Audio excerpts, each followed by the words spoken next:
Hey guys, so today I want to talk about polymorphism. So, polymorphism is the ability to take on many forms. When we create objects, typically, our variable types match our object types. So, think back to scanner, scanner equals new scanner. Or, in this case, we have a car object here, and we have a variable type car here. We haven't really talked about that much or focused on it, but it's going to become an issue here with the inheritance and polymorphism to know that this pertains to the object's type. It is a car. However, this is a variable type, meaning when we have data types like ints and strings, that's where they go in the declaration. So that is the variable type. What we're going to look at is, and everything's great when that happens. As you can see, everything here, all my method calls are perfect. They're all green, good to go. That's because when I do it like that, when I have an object declaration like this, I have access, if it's an inheritance relationship, I have access to every method there is.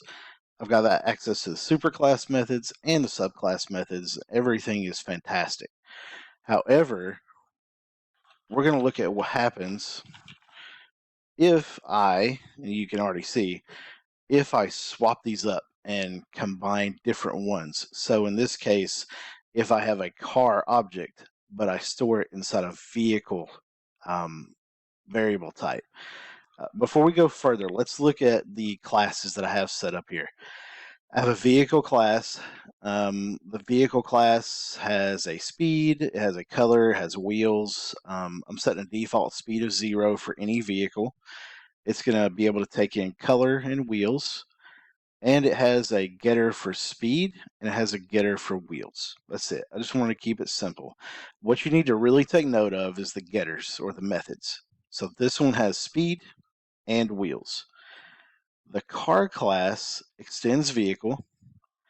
It's going to bring in all the stuff it needs, color, wheels. I added an extra variable called doors that I really didn't need. But do take note that if a car is going to have a speed of 110, and do take note that its getters include a color and a speed. What we really need to know is that get speed is overridden, meaning it exists here and it exists here. It's in both. So superclass has wheels, subclass has color. They both have speed. So let's go back here. Here's what happens when I mix match variable types and object types. First of all, it's a completely legal statement. You can completely do that because of the inheritance relationship that a car has with a vehicle. It's an is-a relationship. A car is a vehicle, so I can do that. I can put in a car object inside a vehicle data type or variable type. Here's what that does for us in the case of access to methods. If I do this, I only have access to superclass methods. Remember, get wheels, that's a superclass method. That's the one that's in the vehicle class.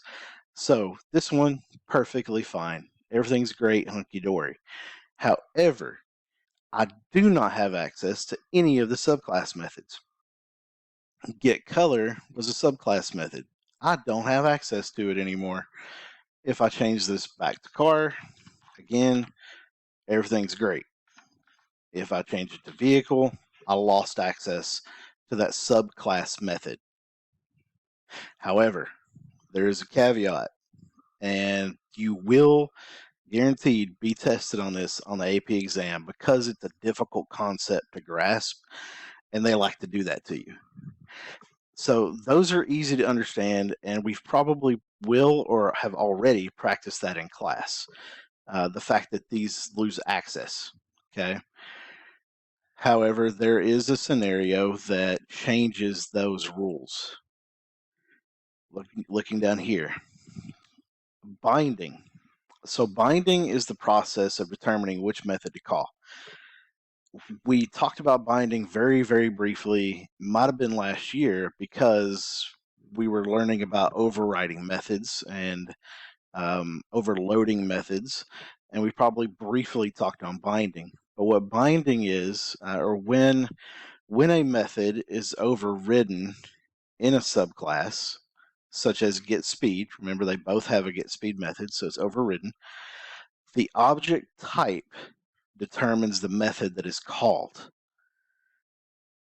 Java performs what is called late binding.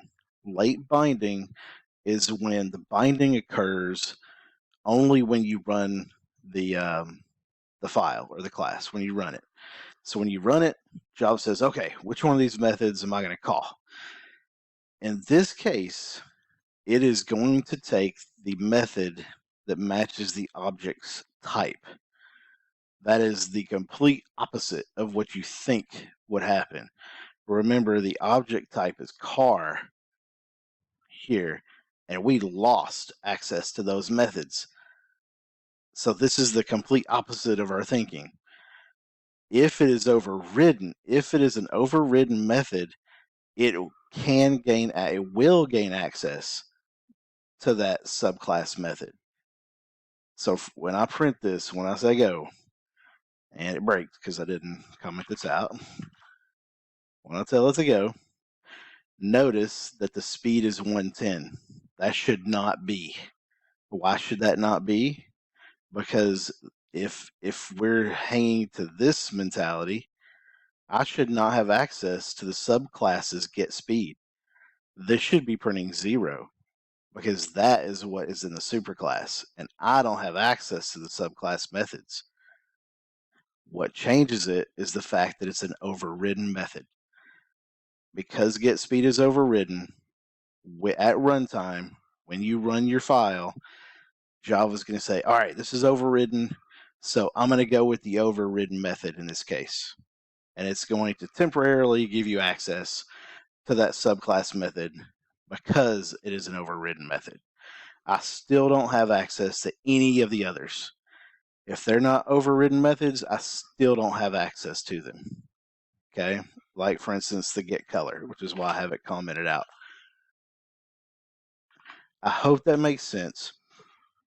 I know it's a little confusing, but it will be tested, guaranteed. One thing I do want to show, I've set up another one down here that's set up normally, just so we can see how it would normally go.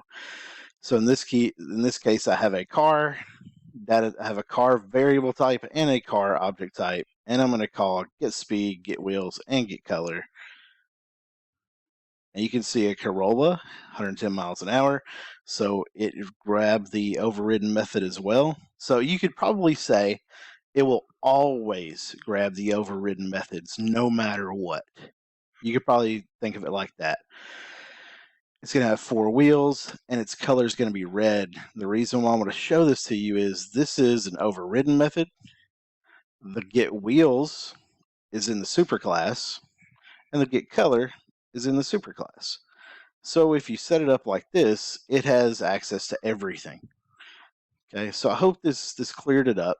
Like I said, if you want to think of it in terms of if it's an overridden method, it will always point to that overridden method, no matter how you set up this. Then if that helps you kind of keep that in place. One more thing I wanted to point out was, notice that I've made these protected. That is how I'm able to use speed over here in the subclass. So we may have just talked about protected instance variables. That's why I made those protected. So just to point that out. I hope this helped with your understanding of how polymorphism kind of works.